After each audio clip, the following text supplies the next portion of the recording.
कोल्हापूर जिल्ह्याला आजही orange alert घोषित करण्यात आला आहे। धरण क्षेत्रामध्ये पावसाची संततधार सुरू आहे।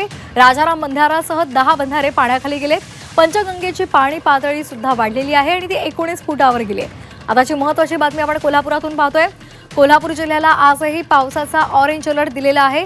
धरण क्षेत्रात पावसाची संततधार सुरूच आहे।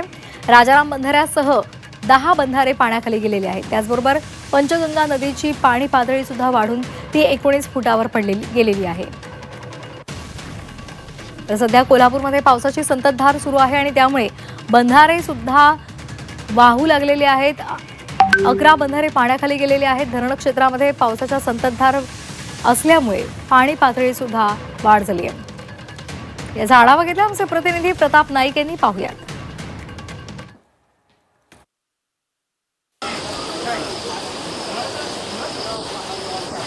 कोल्हापूर जिल्ह्याच्या पश्चिम भागात मुसळधार पाऊस सुरूच आहे। धरणाच्या पाणलोट क्षेत्रात जो मुसळधार पाऊस सुरू आहे त्यामुळे जिल्ह्यातील सर्वच नद्या दुथडीवरून वाहतात अशा प्रकारची स्थिती आहे। मी उभा आहे कोल्हापुरातील राजाराम बंधारा परिसरात। आपण पाहू शकतो की राजाराम बंधारा या ठिकाणी काल सायंकाळपासून पाण्यामध्ये गेलेला आहे।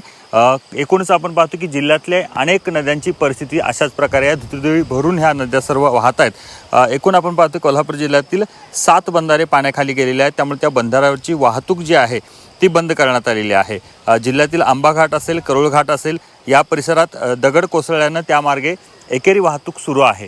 एकूणच आपण पाहतो की या सर्व नद्या दुथडी भरून वाहत आहेत। तर दुसरीकडे आपण जर पाहिलं तर धरणाच्या पाणलोट क्षेत्रामध्ये जो मुसळधार पाऊस सुरू आहे त्याच्यामुळं जवळपास आपण पाहतो की पातळी मोठ्या प्रमाणात वाढू लागलेली आहे। त्यामुळे एक समाधान व्यक्त केलं जात आहे। घटप्रभा धरण क्षेत्रामध्ये जवळपास 59 मिलीमीटर पावसाची नोंद झालेली आहे। त्या पाठोपाठ आपण पाहिलं तर राधानगरी धरण परिसरात 43 मिलीमीटर पावसाची नोंद झालेली आहे। अशाच प्रकारे पाऊस सुरू राहिला तर जूनमध्ये जो पाऊस पडला नाही त्याचा सर्व जो फरक आहे तो भरून काढेल अशा प्रकारची स्थिती कोल्हापूर जिल्ह्यात आहे। त्यामुळे एक समाधान व्यक्त केलं जात आहे। एकूणच आपण पाहतो की बळीराजा चातकाप्रमाणे या पावसाची वाट पाहत होता आणि तो पाऊस अखेर कोल्हापूर जिल्ह्यात दाखल झालेला आहे। प्रताप नाईक, जी 24 तास, कोल्हापूर।